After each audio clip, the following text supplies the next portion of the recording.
You are no longer part of this family. Please don't contact us. I stared at the glowing screen of my phone, the blue text bubble sitting there like a physical blow to my chest. It was Sunday morning, 8 a.m. The sun was just starting to peek through the blinds of my apartment, casting long shadows across the hardwood floor. My parents had actually done it. After years of bleeding me dry, after years of treating me like a walking ATM to fund their favorite son's lifestyle, they were cutting me off. Why? Because for the first time in my 31 years of life, I had looked them in the eye and said the word no. My thumb hovered over the keyboard. My heart hammered against my ribs, a chaotic rhythm of anger, betrayal, and a strange, terrifying sense of liberation. I didn't write a paragraph. I didn't beg for forgiveness. I didn't ask them to reconsider. I typed a single, simple response. Don't worry. My money won't contact you either. I hit send. I watched the little indicator show the message was delivered. Then, I set the phone face down on the kitchen counter. I walked over to the coffee maker, my hands trembling so hard I almost dropped the mug. 5 minutes later, the silence of my apartment was shattered. My phone began to vibrate violently against the granite countertop. It buzzed once, twice, 3 times. I walked over and flipped it over. 23 missed calls. The screen lit up with names. Mom, Dad, Carter. Over and over again. The barrage of notifications was relentless. Voicemails started piling up, the transcription preview showing words like ungrateful, selfish, and ruining us. They thought they held all the cards. They thought the threat of losing my family would bring me to my knees, practically begging to pay their bills again. But they had completely underestimated me. I reached down, swiped the screen, and powered the device completely off. The black screen reflected my face, tired but resolute. I walked over to the floor-to-ceiling window of my apartment, looking out at the Atlanta skyline. In the distance, I could see the cranes hovering over the massive new commercial development site. My site, they thought I was just some struggling freelance designer, a guy scraping by on a meager salary who owed them every spare dime. They didn't know the truth about what I had built. They didn't know the sacrifices I had made while they were busy funding Carter's delusions. And they certainly didn't know that when I finally decided to cut the cord, the financial earthquake would tear their entire reality apart. Before I tell you about the absolute disaster that hit them, let me know where you're watching from in the comments. Just drop your city or state down below. It helps me know who I'm talking to understand how a family gets to the point where a son has to financially and emotionally bankrupt his own parents. You have to understand the dynamic that had been suffocating me for years. You have to go back to exactly 48 hours before that text message. The Friday night family barbecue. The moment the mask finally slipped, and I saw my family for exactly what they were. The smell of hickory smoke and charred burgers hung heavy in the humid Friday evening air. I pulled my car into the driveway of my parents' suburban home, the home I was currently paying the $3,000 monthly rent for. I sat in the driver's seat for a full minute, taking a deep breath, mentally preparing myself for the evening. Family gatherings were never relaxing for me. They were an audit. I walked through the side gate into the backyard. My dad, Robert, was manning the grill, a beer in his hand, laughing loudly at something my older brother, Carter, had just said. My mom, Susan, was arranging potato salad in a crystal bowl, looking up to give me a tight, practiced smile. "Matthew, you're late," she said, wiping her hands on an apron. "No, hello? No, how was your week?" Just an immediate correction. "Traffic on the interstate was backed up, Mom," I replied, grabbing a bottle of water from the cooler. Carter swaggered over. At 34, he still acted like the high school quarterback who expected the world to hand him a trophy just for showing up. "Little brother," he smirked, clapping me hard on the shoulder. "Glad you made it. We need to talk business." I felt the familiar knot tighten in my stomach. Business with Carter always meant one thing. He led me away from the patio, towards the far corner of the yard where the noise of our aunts and uncles faded away. "Look," Carter started, lowering his voice to that conspiratorial tone he used when he was about to ask for something unreasonable. I've got a massive opportunity. A high-end streetwear boutique. Exclusive drops, limited inventory. It's a guaranteed gold mine, Matt. I've got the suppliers lined up, the location scouted. That sounds great, Carter, I said cautiously. What's the catch? He didn't even blink. I need 50 grand. Seed money. Just to get the doors open. I'll pay you back with interest in 6 months. Guaranteed. I stared at him. $50,000. He said it like he was asking me to spot him for a pizza. Carter, I don't have 50 grand just sitting around to hand over. My dad had magically appeared behind us, tongs in hand. Matthew, listen to your brother. This is a solid plan. He's got the vision, he just needs the backing. You've got that design money coming in. You need to step up. I looked from my dad to Carter. Step up? Dad, I already pay $3,000 a month for your rent. I cover the $800 utility bill. I pay Carter's car insurance because he forgets every month. I am stepping up. My mom joined the circle. Her face hardened. We are family, Matthew. Family invests in each other. Your brother is on the verge of something huge, and you're going to hold him back because you want to hoard your salary? That's not how we raised you. The audacity was suffocating. They were standing on a patio I paid for, eating food I likely funded, demanding the equivalent of a down payment on a house, and looking at me like I was the greedy one. The pressure was a physical weight pressing down on my chest. I looked at the three of them, forming a wall against me, demanding my compliance. I looked down at the grass, feeling the eyes of my aunts, uncles, and cousins burning into my back. They had all stopped talking. The entire yard was completely silent, waiting for my submission. They were waiting for me to pull out my checkbook and buy the piece, just like I always did. I raised my head.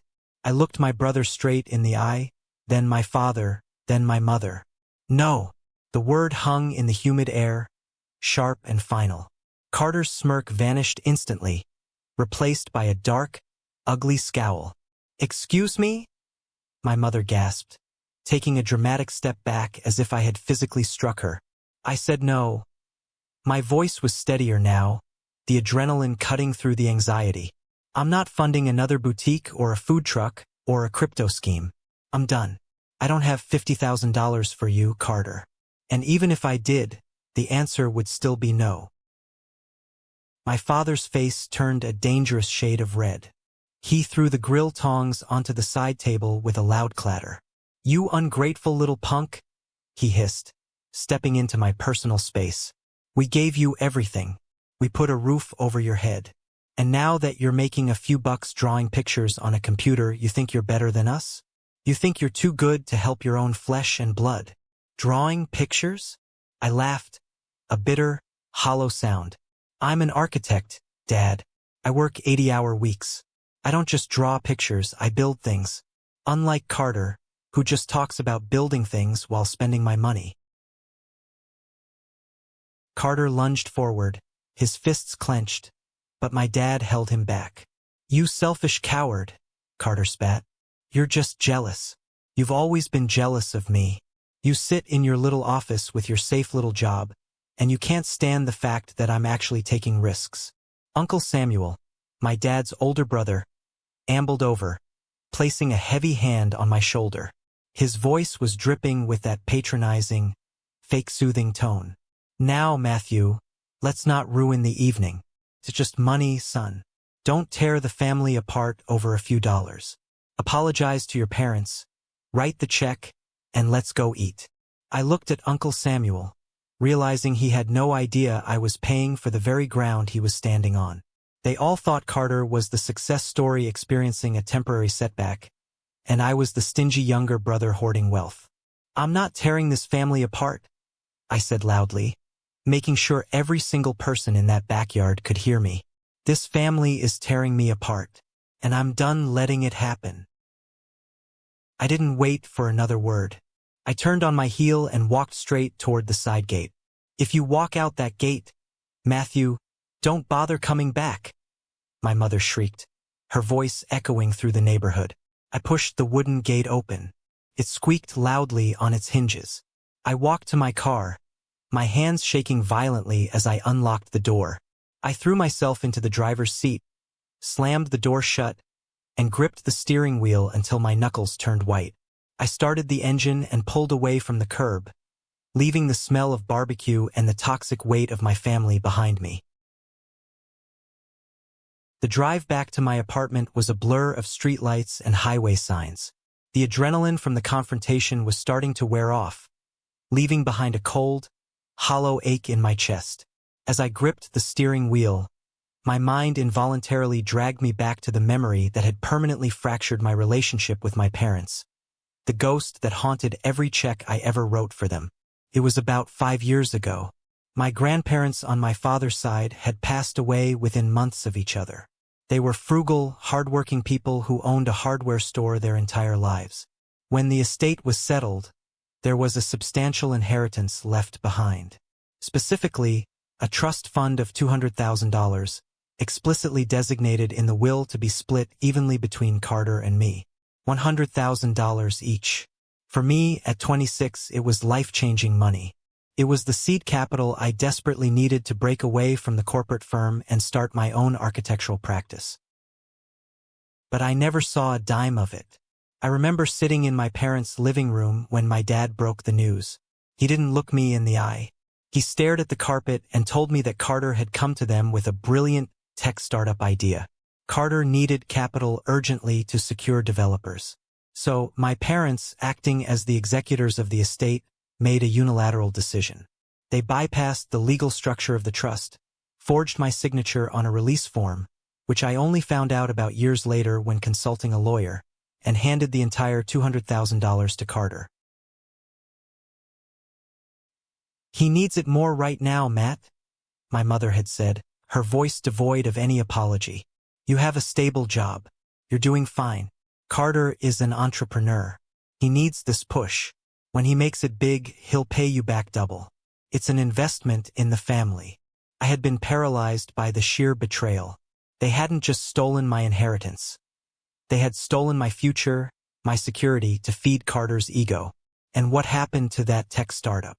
Collapsed within 8 months. The money vanished into thin air, spent on luxury office space, expensive business dinners, and God knows what else. Carter didn't even declare bankruptcy. He just walked away, leaving a trail of unpaid contractors. And my parents? They never spoke of it again. They swept the theft under the rug. When I tried to bring it up, they accused me of being materialistic, of living in the past. To keep the peace, to keep my family, I swallowed the poison. I buried the resentment.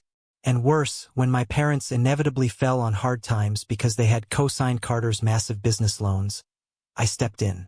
I started paying their rent. I started covering their bills. I was literally paying them to survive, while they had handed my financial independence to the brother who despised me. Hitting the brakes as a traffic light turned red, I slammed my palm against the steering wheel. The loud honk echoed in the quiet car. The inheritance wasn't just about money. It was the ultimate proof that in their eyes, my value was zero, and Carter's was infinite. Tonight, when they demanded another $50,000, they weren't just asking for a loan. They were demanding I continue to sacrifice my life on the altar of Carter's failures. And I had finally realized that no amount of money I gave them would ever buy their respect. I unlocked the door to my apartment, the quiet emptiness washing over me. I threw my keys on the counter and immediately walked to my home office. I didn't turn on the main lights, just the small brass desk lamp that cast a warm, focused circle on my oak desk. I pulled out my leather-bound ledger, the book where I meticulously tracked all my finances. I picked up my phone and dialed the only person I trusted right now. Elijah. We had been best friends since college, and he was the only one who truly understood the depth of the madness in my family. He answered on the second ring. "Hey man, you're back early from the barbecue. Did Carter try to pitch you a cryptocurrency for dogs this time?" I let out a dry, humorless chuckle. "Worse. He demanded 50 grand for a streetwear boutique." Mom and Dad cornered me and told me it was my duty to pay up. Elijah let out a low whistle. Jesus, Matt. Tell me you told them to go to hell. I told them no. Dad called me an ungrateful punk. Carter tried to lunge at me, and Mom told me not to come back if I walked out. I ran a hand over my face, the exhaustion sinking deep into my bones. Elijah, I think I'm actually done. I think the cord just snapped. Good, Elijah said, his voice completely serious. It's about damn time, brother. You've been carrying a leaking boat for years. You let them drown, or they pull you down with them. We talked for another hour. Elijah didn't offer empty platitudes. He offered brutal reality. When I hung up, I felt a cold, sharp clarity. I opened the ledger. I grabbed a calculator and a pen. I started flipping through the pages, going back 3 years to the month I started bailing them out. I wrote down the numbers. Rent, $3,000 a month for 36 months. $108,000. Utilities, average $800 a month. $28,800. Carter's auto insurance and phone bill that I quietly covered to stop my mom's crying. $7,200. The emergency credit card I gave my parents for groceries and medical copays. Roughly $1,500 a month. $54,000. I hit the equals button on the calculator. The digital green numbers stared back at me. Over $198,000. Almost 200 grand. I stared at the number until it blurred. That was the down payment on the commercial real estate I had been eyeing. That was a massive chunk of my retirement. That was blood, sweat, and sleepless nights drafting blueprints until my eyes bled. I had poured $200,000 into a black hole of entitlement, and their response was to call me a selfish coward for not giving them $50,000 more. I closed the ledger. The sadness was gone. The guilt was gone. What replaced it was an icy, unshakable resolve. I had spent my entire adult life trying to buy their love, trying to prove I was just as valuable as the golden child. But the truth was staring me in the face. I was nothing but a host organism to a family of parasites. I looked at the clock. It was 2 a.m. I made a promise to myself in that quiet, dark room. This was the last night I would ever lose sleep over Robert, Susan, and Carter. Tomorrow the bank was closing. That brings us right back to Sunday morning. The text message. You are no longer part of this family. And my reply, don't worry. My money won't contact you either. After I powered off my phone to stop the avalanche of missed calls, I didn't go back to sleep. I walked into my office, booted up my laptop, and logged into my primary bank account. The screen loaded, showing the healthy balances I had built through years of grinding out massive architectural contracts. I navigated to the Scheduled Transfers tab. There it was, sitting like a tumor on my finances. Autopay. Robert and Susan rent, $3,000. Scheduled to process on the 1st of the month, which was exactly 5 days away. I hovered the mouse over the cancel button. For a split second, the old programming kicked in. The voice of my mother echoing in my head. We put a roof over your head, Matthew.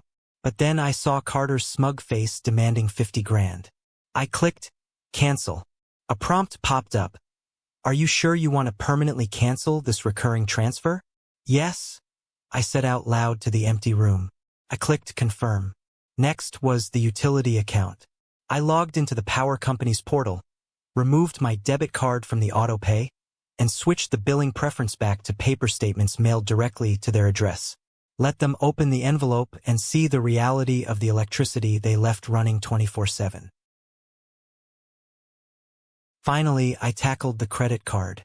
It was a card in my name, but I had issued an authorized user card to my parents for emergencies. I clicked on the recent transactions.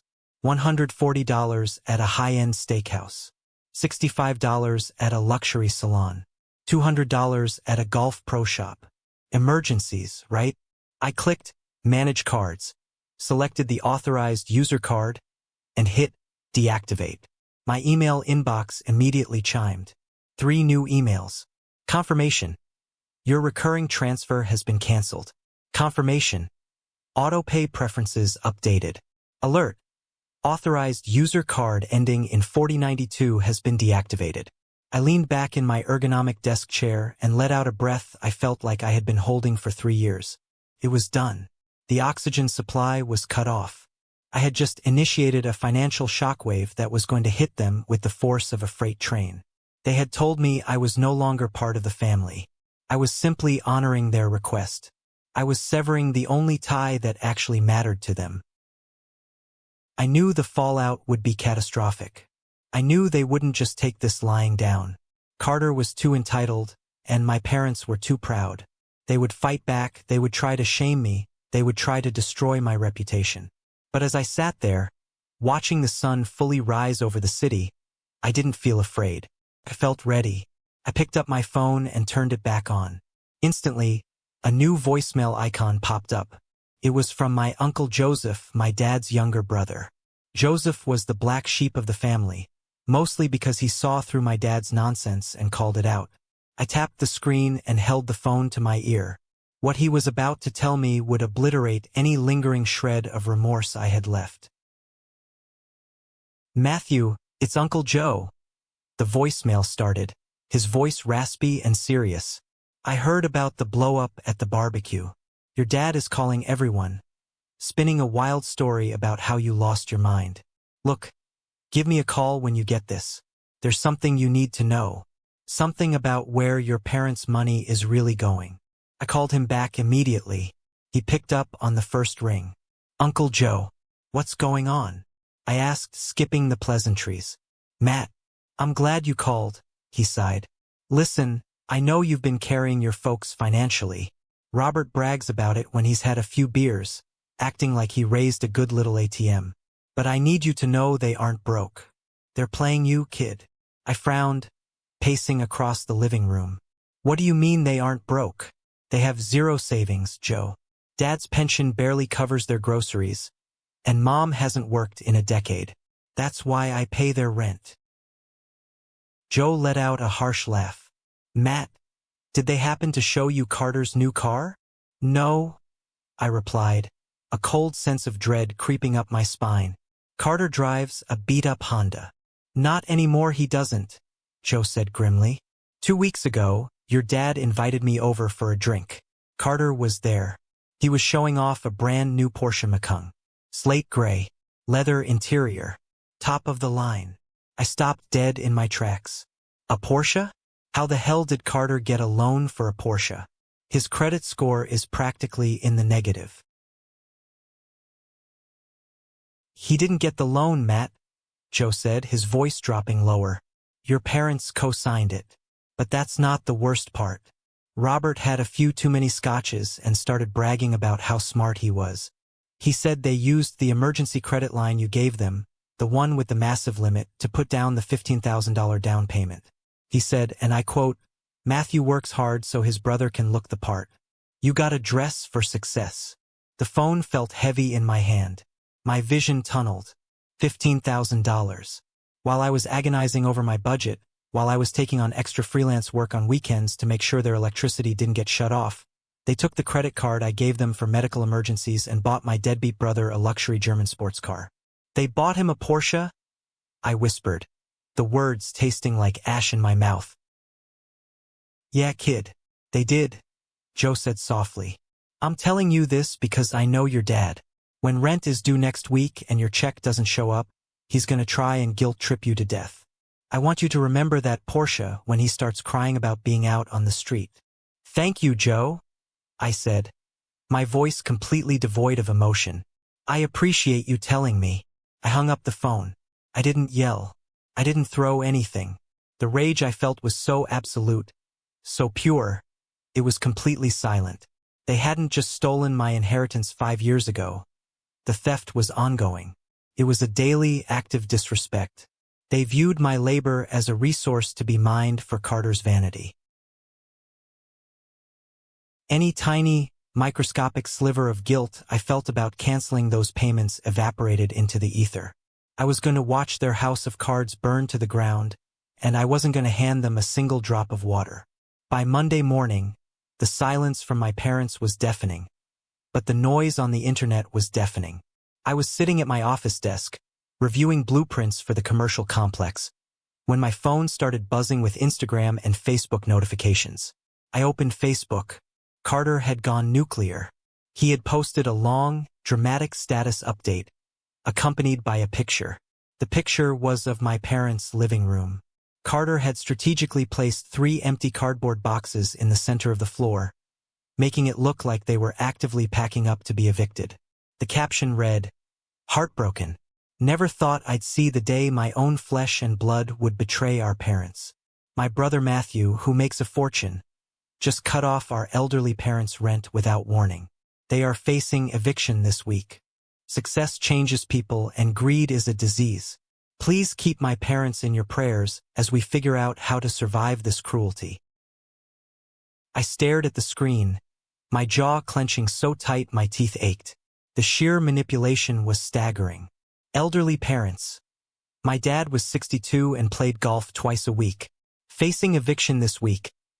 The rent wasn't even due for 4 days, and the eviction process takes months. And the cardboard boxes? Pure theater. But the internet doesn't care about facts. It loves a victim. The comments were flooding in. Aunt Sarah wrote, "I am physically sick. Matthew always was a cold, calculating boy. How can he sleep at night?" A cousin I hadn't seen in 5 years chimed in, "Money is the root of all evil. Carter, let me know if you guys need a place to stay." Even a few guys from Carter's high school were commenting, calling me a sociopath. My finger hovered over the keyboard. I wanted to reply. I wanted to type out the $198,000 ledger. I wanted to post the picture of the Porsche down payment receipt. I wanted to burn his narrative to the ground for everyone to see. My office door swung open, and Elijah walked in, holding 2 cups of coffee. He took one look at my face and set the cups down. "Social media?" he asked. I turned the phone to show him the post. Elijah read it, his eyes narrowing. He let out a harsh bark of laughter. "Cardboard boxes? Really? Did he get those from the liquor store?" "I need to respond," I said, my voice tight. "I have the bank statements. I can destroy this." Elijah reached out and gently pushed my phone face down on the desk. "No, you don't. Matt, listen to me. Kuenoi doi luon fi het lon han. The liar always has to yell the loudest. He wants you to engage. He wants a public mudslinging match because it makes him relevant and it drags you down to his level. You are the lead architect on a $50 million project. You do not argue with a guy who fakes evictions on Facebook." I took a deep breath, the anger warring with logic. "Let them talk," Elijah continued, sitting across from me. "Let Aunt Sarah clutch her pearls.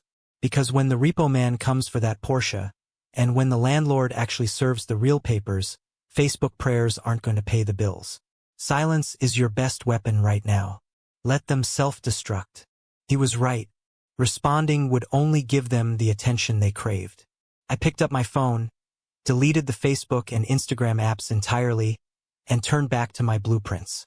The storm was raging outside, but I was building a fortress. The silence lasted exactly 48 hours. By Wednesday afternoon, the reality of the canceled autopays had apparently set in. I was in the middle of drafting an email to a structural engineer when my desk phone rang. Not my cell phone, which had blocked their numbers, but my direct office line. Only a few people had that number. I picked up the receiver. "Matthew speaking." "Don't hang up." My father's voice barked through the speaker. It wasn't the arrogant, booming voice from the barbecue. It sounded strained, tight, laced with a panic he was desperately trying to hide. "Make it quick, Robert," I said coldly. "Robert? I'm your father, Matthew. Show some damn respect." He paused, taking a breath. "Look, the property manager called. Said the autopay bounced. The power company sent an email saying the card was removed. You're throwing a tantrum, I get it, but you need to turn them back on. The rent is due Friday." "I'm not throwing a tantrum," I replied, my voice dangerously calm. I am simply enforcing the boundary you set. You said I am no longer part of the family. I am respecting your wishes. My money is no longer part of the family either. Matt, please. The anger broke, replaced by a pathetic, whining tone that made my stomach turn. Don't do this to your mother. She hasn't slept. We don't have $3,000 for the rent. You know we're broke. Just pay this month, and we can sit down and talk about it. Broke, I echoed, leaning back in my chair. That's funny. Uncle Joe told me a very different story. He told me about the brand new, slate gray Porsche Macan Carter is driving. The one you put a $15,000 down payment on using the emergency medical credit card I pay for. Dead silence on the other end of the line. The kind of silence that confirms absolute guilt. You. My dad stammered, his voice dropping to a whisper. Joe had no right. He had every right to warn me that I was being conned. I snapped, the ice in my voice cracking slightly to reveal the fury beneath. You stood in that backyard and called me selfish. You demanded 50 grand for Carter, knowing you had just bought him a luxury car with my credit. You stole my $200,000 inheritance 5 years ago, gave it to him, and then forced me to pay your rent while you paraded him around as the golden boy. Matthew, you don't understand. The car is for his image. He needs it to attract investors. I don't care, Dad. I cut him off. I truly, deeply do not care. You made your choices. You chose Carter. You chose the lies. You chose to treat me like a bank. Well, the bank is permanently closed. Tell Carter to sell the Porsche to pay your rent. Matthew, if you don't pay this, we will be out on the street. We are your parents. He was shouting now, sheer desperation taking over. Then you better start packing those cardboard boxes Carter posted on Facebook. I said, do not ever call this number again. I slammed the receiver down. My heart was pounding, a dull roar rushing in my ears. I had done it. I had faced the monster in the closet and realized it was just a pathetic old man holding a stolen wallet. There was no going back now. The war was officially on, and I was going to make sure my defenses were impenetrable. Thursday morning, I didn't go straight to the office. Instead, I sat on a plush, gray velvet couch in the quiet, sunlit office of Dr. Eleanor Hayes, a therapist I had started seeing 6 months prior when the stress of my family had begun causing me physical chest pains. So, you cut the cord? Dr. Hayes said gently, her pen resting on her notepad. She was a woman in her late 50s, with sharp eyes that missed nothing. I cut it, burned it, and scattered the ashes, I replied, running a hand through my hair. But Dr. Hayes, why do I feel this? Wait. I know I did the right thing. They lied, they stole from me, they manipulated me. But when my dad called, panicking about being on the street, a part of me felt like a monster. Dr. Hayes leaned forward. Matthew, you are experiencing the withdrawal symptoms of a lifelong addiction to their approval. They trained you from childhood to believe that your worth was tied directly to your utility. When you stop being useful, you feel worthless. It's not guilt you're feeling. It's the breaking of a trauma bond. You are not a monster for refusing to set yourself on fire to keep them warm.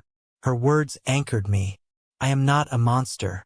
Leaving her office, I felt a renewed sense of armor. I drove directly to the downtown offices of a high-profile real estate lawyer, a man I frequently worked with on commercial zoning contracts. I walked into his boardroom, dropped a file on the table, and laid out the situation. My name was on the lease for my parents' house as a guarantor. I needed off. The lawyer, a sharp guy named Vance, reviewed the documents. You signed a standard guarantor clause, Matt. Technically, you're on the hook if they default. However, he smiled a predatory, legal smile. The lease is up for renewal in exactly 30 days. We don't wait for them to default. I will draft a formal, legally binding notice of non-renewal and guarantor withdrawal. I will have it served via certified mail and process server to both your parents and the property management company today. As of the end of this month, you have zero legal or financial liability for that property. Do it, I said without hesitation. Spare no expense. I want it ironclad. An hour later, the papers were signed. The final legal tether was severed. I wasn't just walking away. I was barricading the door behind me. I had legally shifted the entire weight of their lives squarely back onto their own shoulders. If they ended up on the street, it wouldn't be because I abandoned them. It would be because they failed to support themselves. I left the law firm feeling lighter than I had in a decade. I headed to my architectural firm. I had the biggest presentation of my career that afternoon, and my mind was finally clear, focused, and ready. I thought the family drama was locked safely outside the walls of my professional life. I was completely, terribly wrong. The storm wasn't over. It was just moving directly into my sanctuary. Our architectural firm occupied the top 2 floors of a sleek, glass-paneled building in the financial district. The air up here was usually quiet, filled with the soft hum of high-end computers, the scratching of drafting pens, and low, professional murmurs. Today, the tension was dialed to a 10. In exactly 2 hours, Mrs. Eleanor Sterling was walking through our glass double doors. Mrs. Sterling was a titan of East Coast real estate. She was a 70-year-old billionaire who built her empire from scratch, known for her impeccable taste and absolute ruthlessness in business. We were pitching the final interior and structural designs for her new $50 million luxury commercial complex. This was the project I had poured my soul into. This was the contract that would elevate our firm from successful to elite. I was standing over a massive, intricately detailed 3D physical model of the complex in our main glass-walled conference room. My business partner, Elijah, was adjusting the miniature LED lighting inside the model. "The sight lines from the atrium are perfect, Matt," Elijah said, wiping a speck of dust off the plexiglass. "Sterling is going to lose her mind.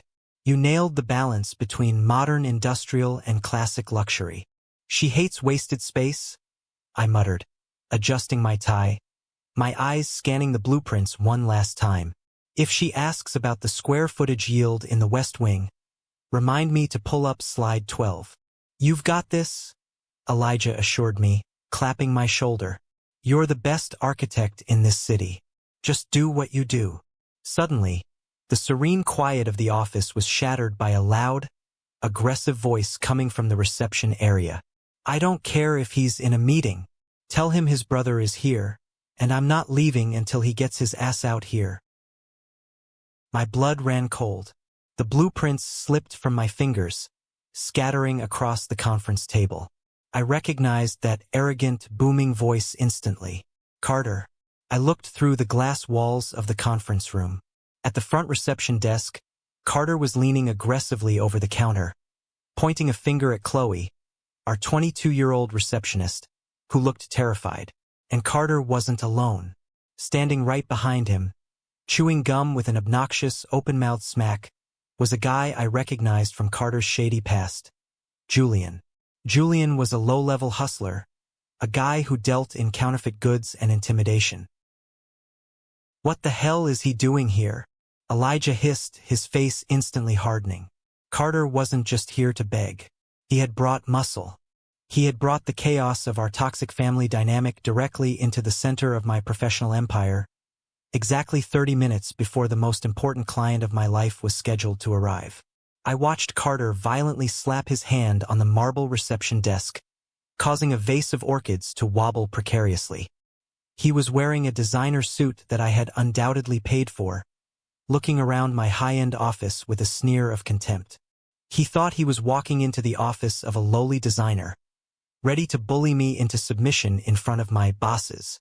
He had no idea that he had just kicked down the door of the owner's suite. I buttoned my suit jacket, my jaw set so hard it ached. The time for hiding was over. The time for silence was over. "Call security," I told Elijah, my voice a low, dangerous whisper. "But tell them to wait in the hall. I'm going to handle this." I pushed open the heavy glass door of the conference room and stepped out into the main reception area. The entire office had gone dead silent. Dozens of my employees, senior architects, and junior designers were frozen at their desks, staring at the spectacle unfolding by the front entrance. Carter was pacing back and forth across the imported Italian marble floor, his expensive dress shoes clicking sharply. He looked completely out of place, a chaotic force in a room designed for absolute precision and calm. He was wearing the custom-tailored navy suit I knew for a fact my parents had bought him using my credit card. Behind him stood Julian, leaning against the modern oak reception desk. Julian was chewing a piece of gum with a loud, obnoxious smack, his arms crossed over a tight black t-shirt that showed off fading tattoos. He was glaring at Chloe, our receptionist, who had her hand hovering nervously over the security panic button under her desk. "I said get him out here right now," Carter barked, slamming his palm flat against the desk again. "I am his older brother. I am family. Tell him to get off his computer and get out here before I go back there and drag him out myself." "Sir, I have told you," Chloe said, her voice shaking but her chin held high. "Mr. Stone is preparing for a vital presentation. If you don't have an appointment, I have to ask you to leave." "I don't need an appointment to talk to a glorified draftsman," Carter sneered, his voice carrying easily across the open-plan office. "He's throwing a temper tantrum over money, and I am here to collect. Now go fetch him." "You don't need to fetch anyone, Chloe," I said. My voice wasn't loud, but it cut through the room like a physical blade. Everyone turned to look at me. I walked slowly across the floor, stopping about 10 feet away from my brother. I kept my hands out of my pockets, standing tall. I didn't feel the nervous sweat that usually accompanied family arguments. I didn't feel the crushing weight of obligation. I just felt a cold, surgical anger. Carter spun around, a triumphant smirk plastering itself across his face. He actually thought he had won just by forcing me to come out. "There he is," Carter laughed, gesturing toward me like I was a prize exhibit. "The prodigal son. Nice office, Matt. A little sterile for my taste, but I guess it pays the bills. Now let's stop playing games.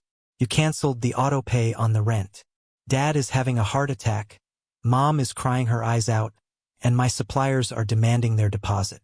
You are going to transfer the 50 grand into my business account right now, and you are going to call the landlord and fix your mess."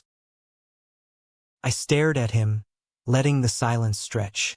I wanted him to hear the echo of his own delusion. "You brought a thug to my place of business to shake me down?" I asked, my tone completely flat. I glanced at Julian, who offered a pathetic, tough guy nod. "You really think bringing a two-bit scam artist into a corporate firm is going to intimidate me into handing over my salary?" Carter's face flushed a deep, angry red. He took a step toward me, closing the distance. "Watch your mouth, little brother. Julian is my business partner, and we aren't leaving until we get what we came for. You owe us. You stole that inheritance money from the family when you refused to support my first business, and now you owe me this." The sheer rewriting of history was breathtaking. He actually believed the lies our parents told him. "I don't owe you a single dime, Carter," I said, my voice rising just enough to command the space. "I have funded your life, and our parents' lives, for 3 years. I paid for the suit you are wearing. I paid the down payment on the Porsche you drove here in. I am done. You are trespassing. Leave now, or I will have you removed." Julian let out a dry, hacking laugh. He stepped away from the desk and walked over to stand shoulder to shoulder with Carter. "Listen, architect," Julian said, his voice gravelly and threatening. "Carter says you got money. We need the money. If you don't wire the funds, I'm going to start making a lot of noise. I'm going to ruin your little reputation. I'll make sure every client in this building knows you're a deadbeat who throws his own mother out on the street. I'll get you fired." I almost laughed. They truly had no idea. They thought I was an employee. They thought I had a boss who would fire me over a family squabble. Carter saw my lack of fear and his anger boiled over into pure, destructive rage. He looked past me, his eyes locking onto the massive, glass-enclosed conference room. Sitting in the center of the oak table was the 3D physical scale model of the Sterling complex. It had taken a team of 4 people 3 weeks to build. It was a masterpiece of miniature engineering, worth tens of thousands of dollars in labor alone. You think you're so untouchable? Carter spat. He suddenly lunged forward, pushing hard past my shoulder.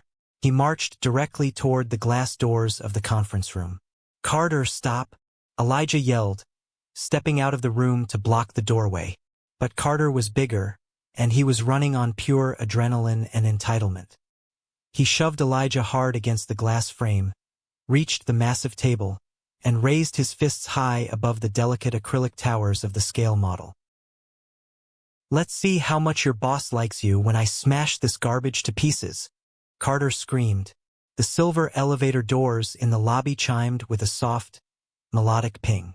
The heavy steel doors slid open, and the chaos in the room instantly froze. Everyone, including Carter with his fists raised above the model, turned toward the sound. Stepping out of the elevator was Mrs. Eleanor Sterling. She was a vision of absolute, uncompromising power. She wore a tailored charcoal pantsuit that cost more than most cars, a single strand of flawless pearls around her neck, and carried a vintage leather briefcase. Her silver hair was perfectly coiffed, and her sharp, intelligent eyes swept across the room in a fraction of a second. She took in the scene. The nervous employees, the thug leaning near the reception desk, and my brother standing over the presentation model with his hands raised in violence. She did not flinch. She did not look confused. She simply radiated a cold, heavy authority that sucked all the air out of the room. She walked forward, her heels clicking methodically on the marble floor.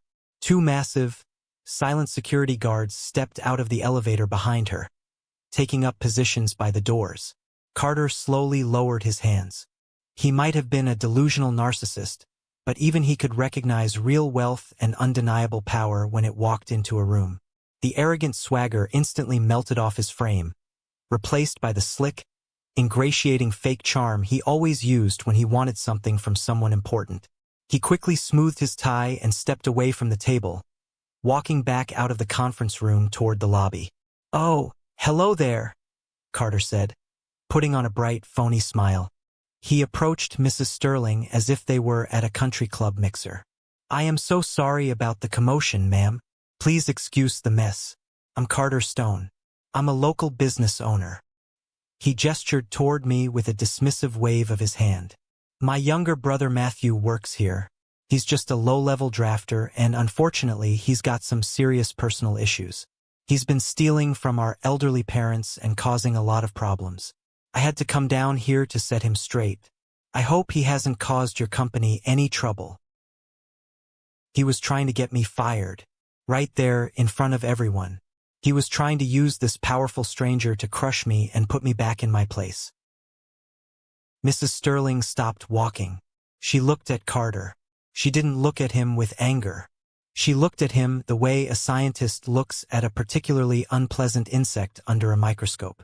She slowly looked him up and down, taking in the expensive suit, the desperate smile, and the sheer audacity of his words.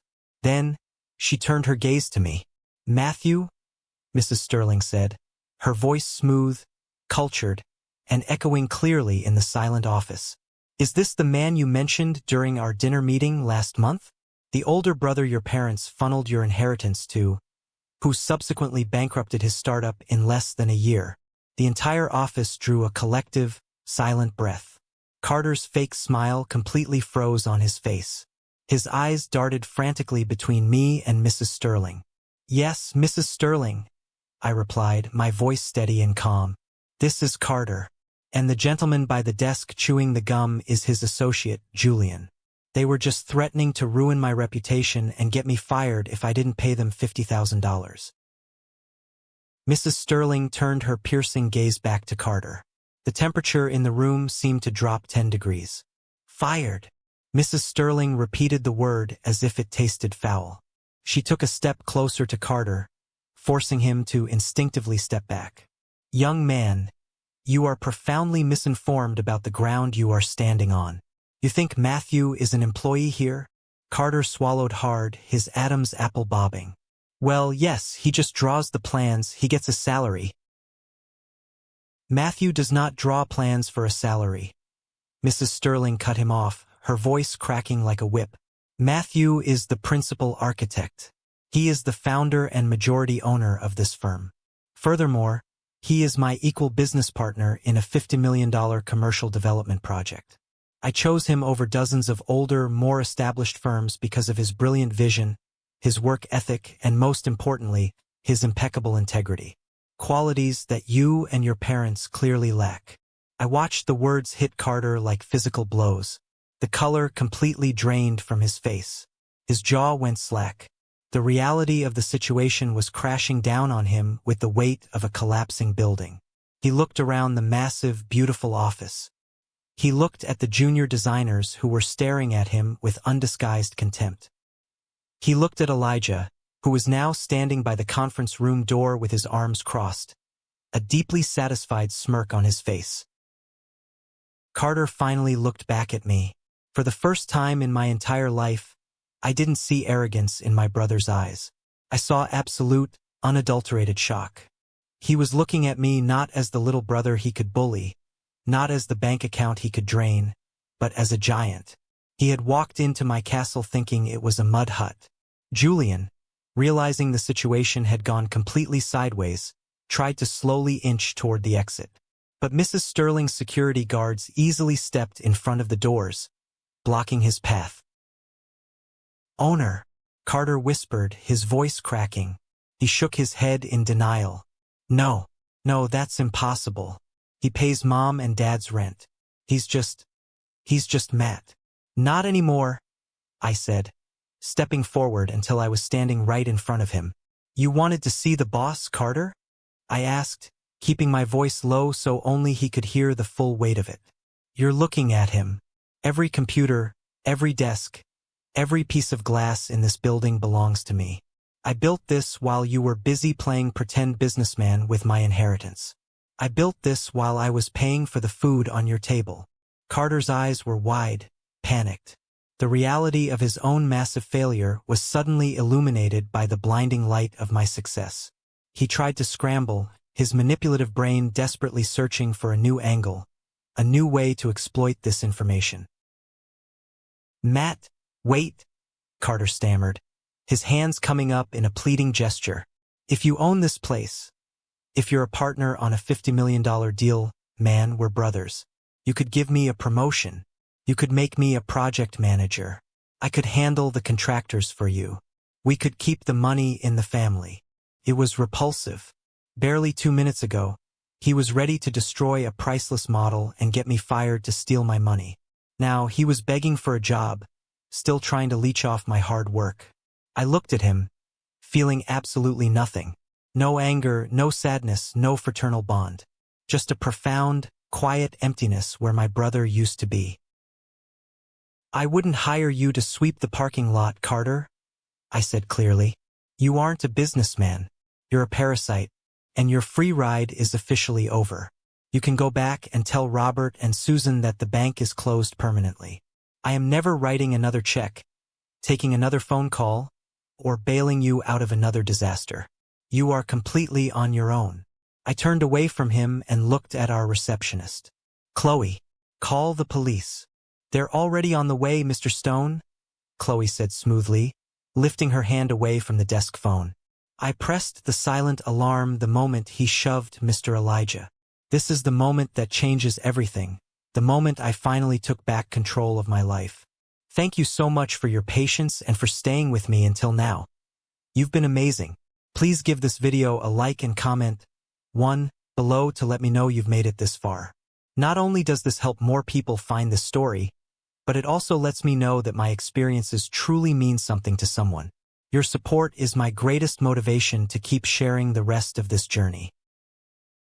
The wail of the police sirens reached the 16th floor just a few minutes later. Carter and Julian hadn't moved.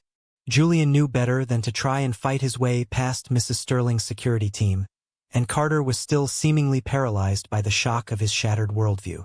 When the heavy glass doors opened, four uniformed officers strode in, led by a stern-looking veteran cop whose name tag read Officer Lincoln.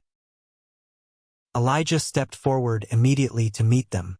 "Officers, thank you for coming quickly. These two men trespassed into our private corporate office. They threatened our staff, attempted to extort the owner of the firm for $50,000, and physically assaulted me when I tried to stop them from destroying company property. Officer Lincoln looked from Elijah to Carter and Julian. He didn't ask questions. The situation was obvious. Julian, who clearly had experience with law enforcement, immediately put his hands behind his back and offered no resistance as an officer clamped the cold steel cuffs around his wrists. But Carter couldn't accept the reality of the situation. As Officer Lincoln approached him with handcuffs out, Carter's panic turned into pathetic outrage. "Get your hands off me!" Carter shouted, trying to pull his arm away. "You don't know who I am. I am a business owner.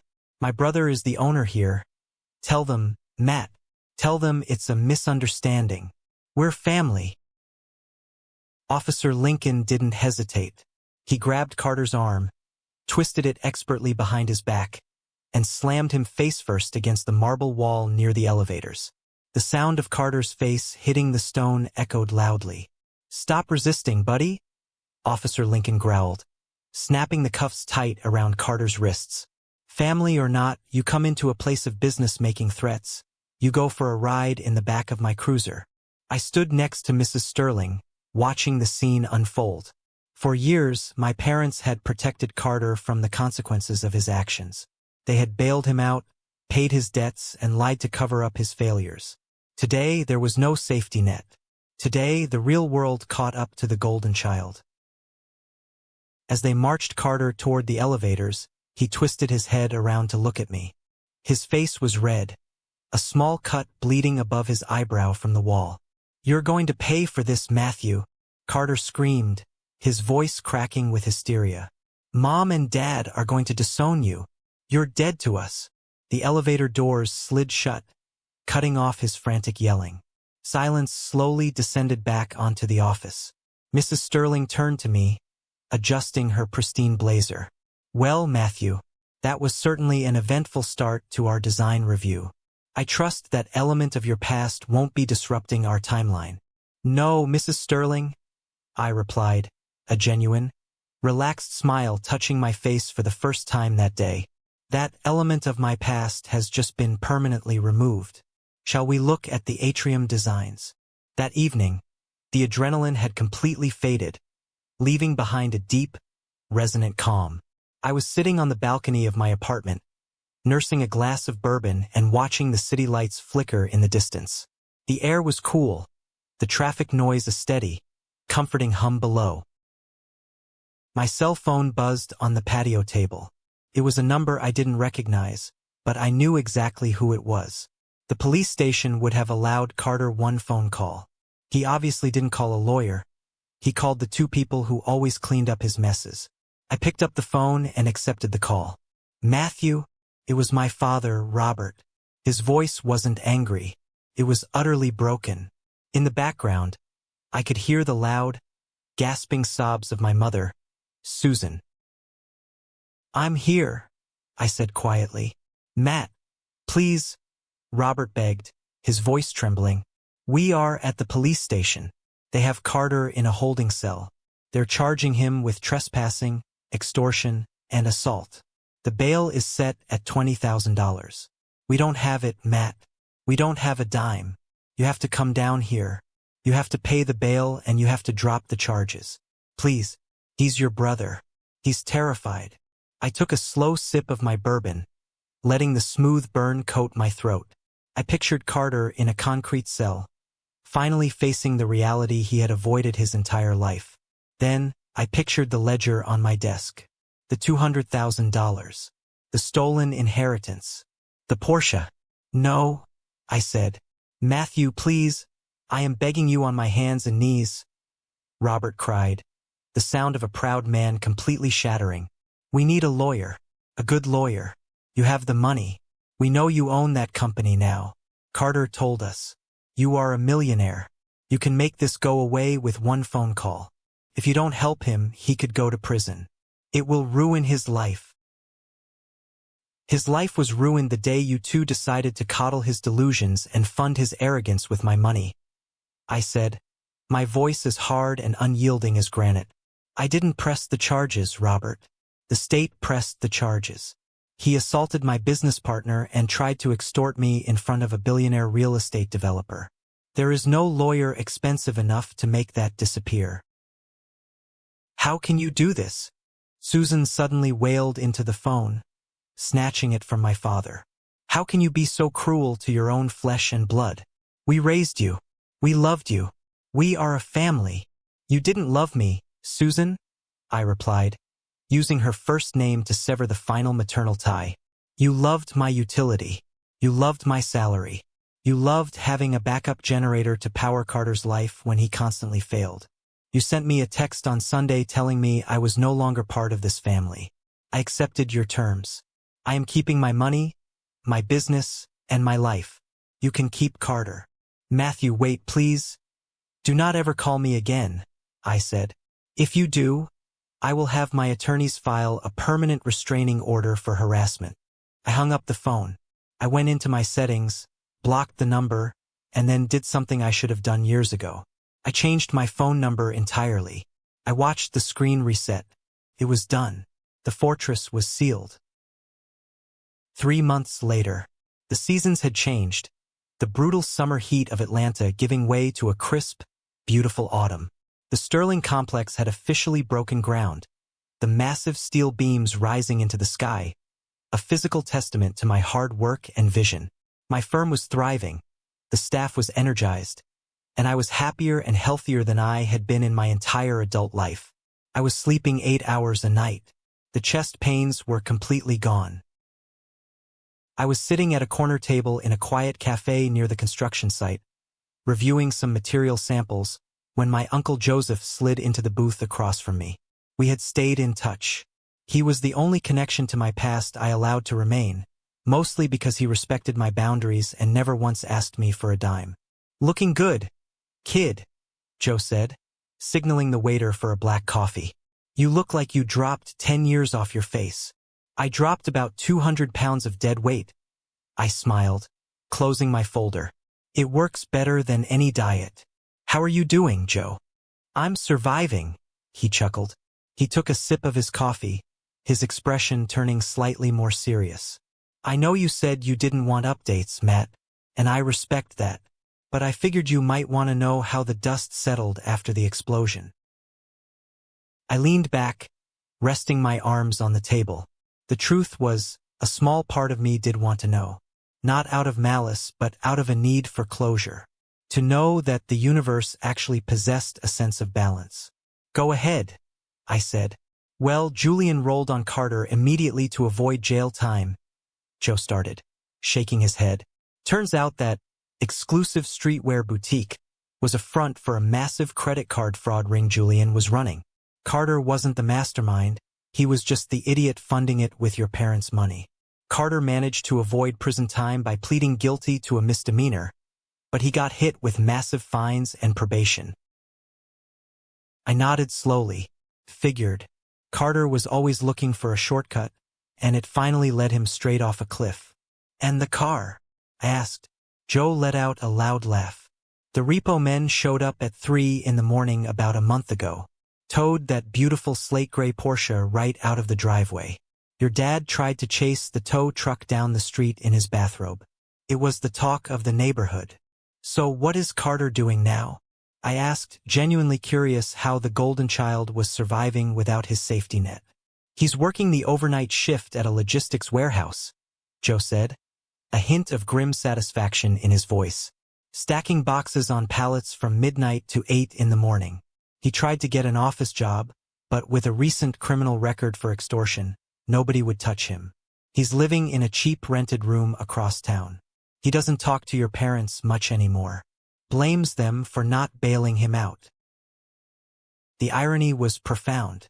The brother who mocked me for my safe little job was now breaking his back on a warehouse floor, stripped of his luxury car, his fake businesses, and his unearned pride. And Robert and Susan? I asked quietly. Joe sighed, rubbing the back of his neck. That's the harder part of the story, Matt.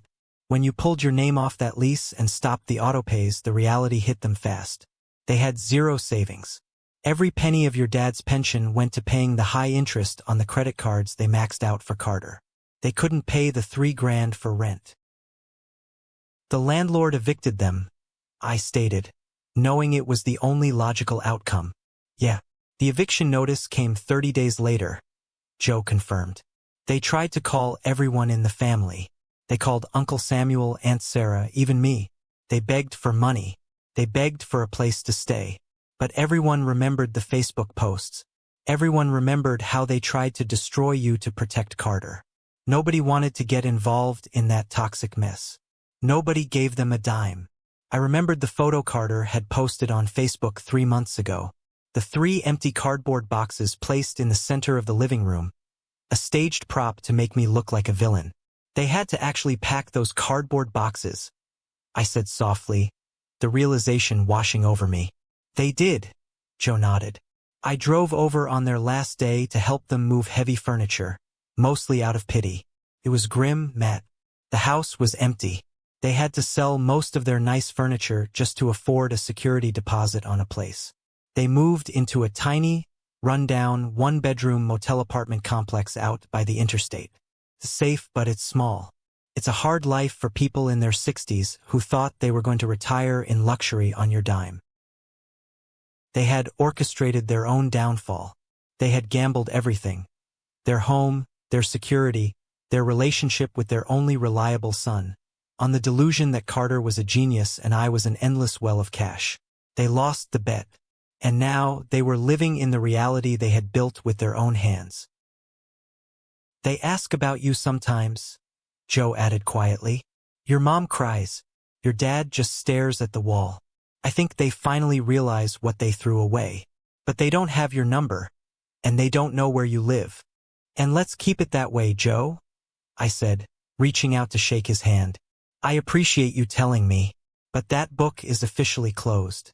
I don't feel guilty, and I don't feel angry. I just feel free.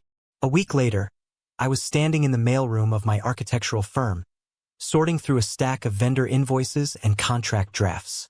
Tucked in the middle of the pile was a hand-addressed envelope. The handwriting was unmistakable.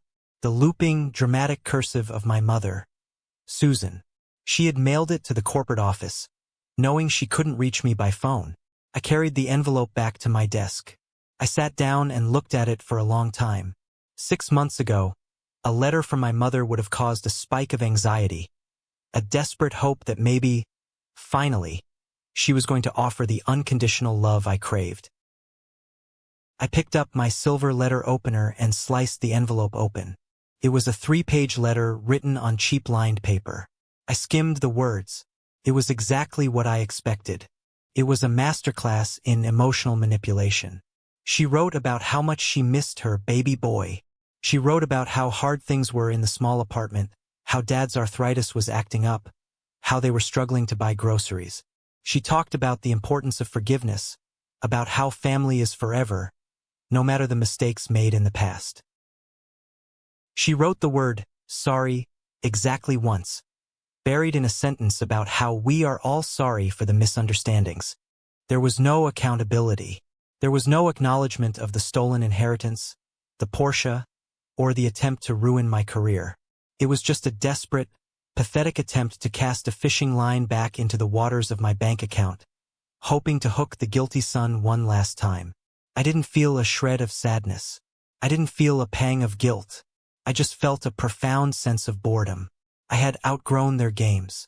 I didn't write a reply. I didn't call Uncle Joe to complain. I simply stood up, walked over to the heavy-duty industrial paper shredder in the corner of my office, and fed the 3 pages, along with the envelope, into the metal teeth.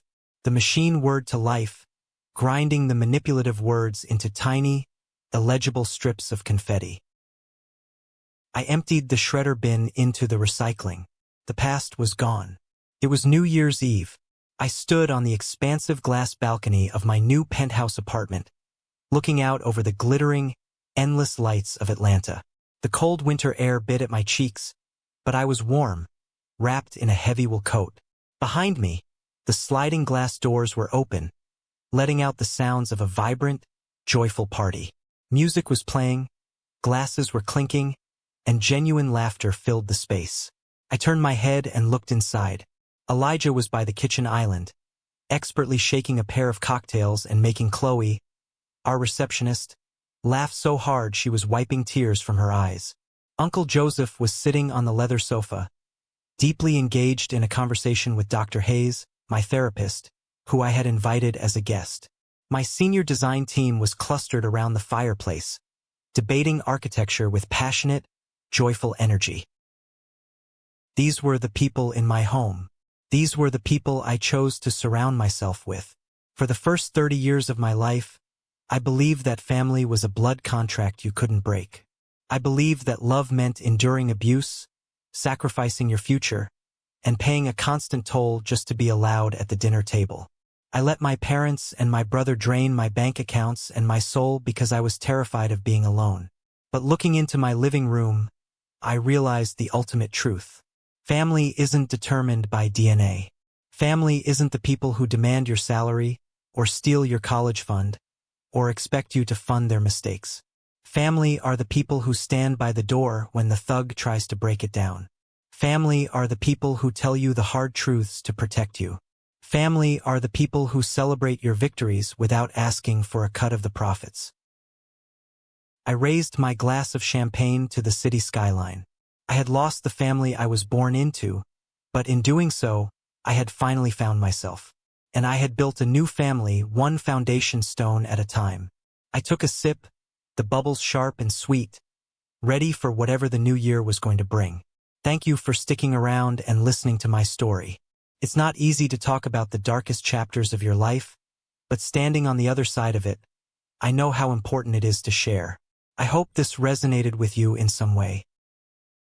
Have you ever found yourself in a similar situation? Have you ever had to draw a hard line with people you were supposed to trust the most? Let me know in the comments. I read every single one of them. Now, if you are still here, listening to my voice right at the very end, you are part of something special. I want you to go down to the comments right now and type the letter W. Just W. It stands for winner. It's our secret code for the 1% Club. The incredible group of people who have the attention span and the empathy to watch a story all the way to the final second. When I see that W, I'll know exactly who you are.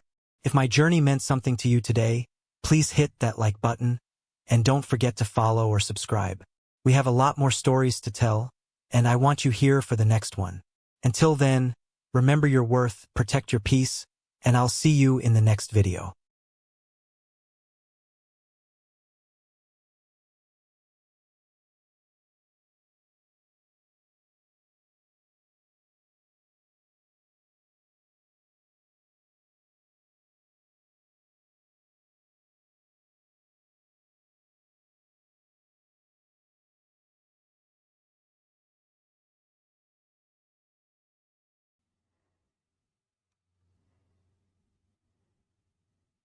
And we can go on, and we can belt squats.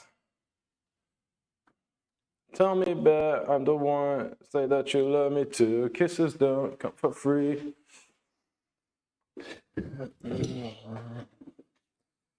So I add my dip bar up here to allow me to stay more upright, give me some more balance.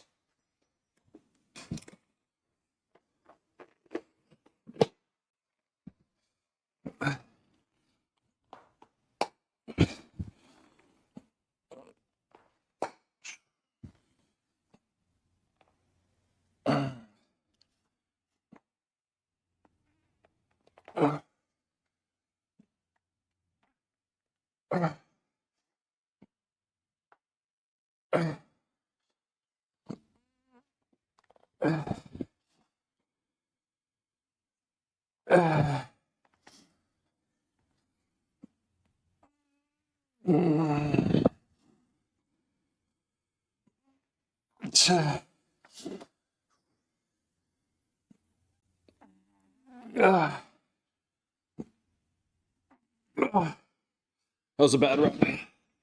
That last one pulled up through the body. And then we're going to a lateral raise.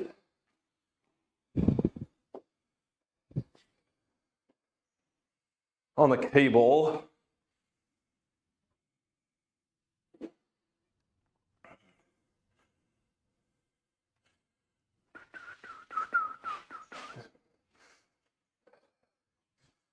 I assume you guys will be able to see this, but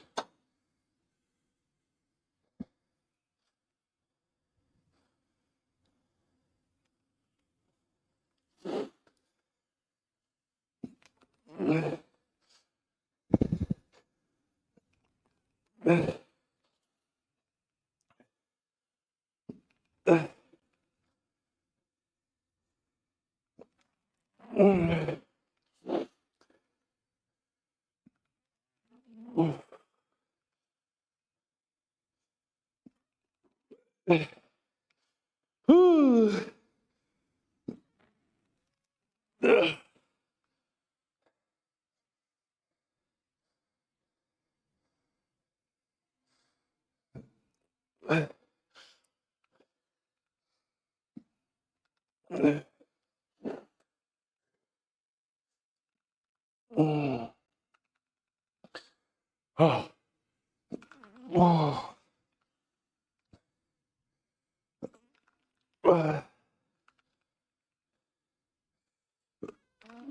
Oh.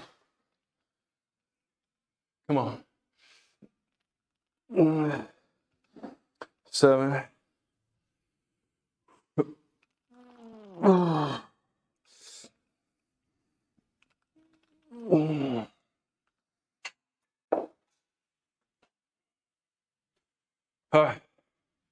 I drive these brothers crazy. I do it. So was it 12 and 9? And they ask and they say they love my answer. I keep on taking.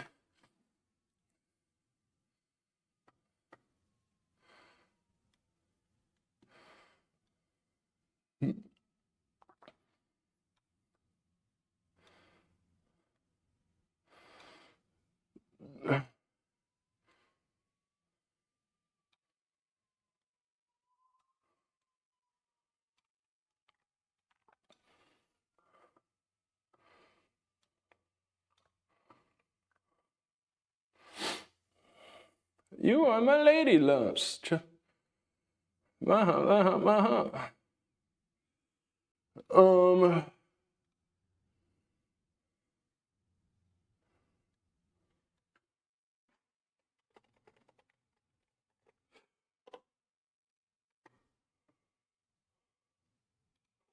Okay. Now move on to those leg extensions again.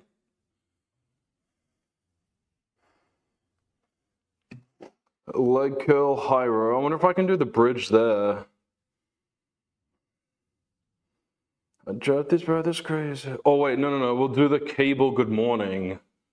Then the bridge with the reverse fly. That's what we'll do.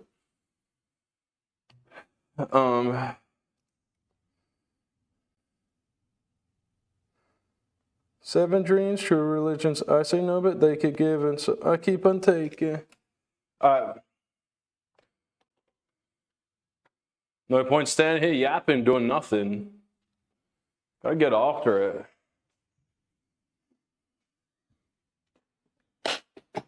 So hoping here with this, after doing those belt squats, that we get a gnarly pump piece. And a borderline side, a borderline fruit, and a borderline bad.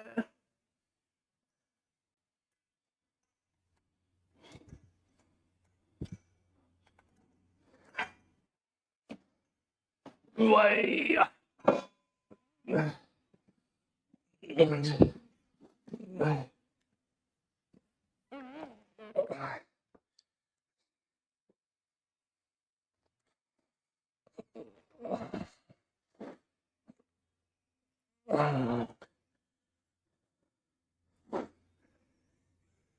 Sad.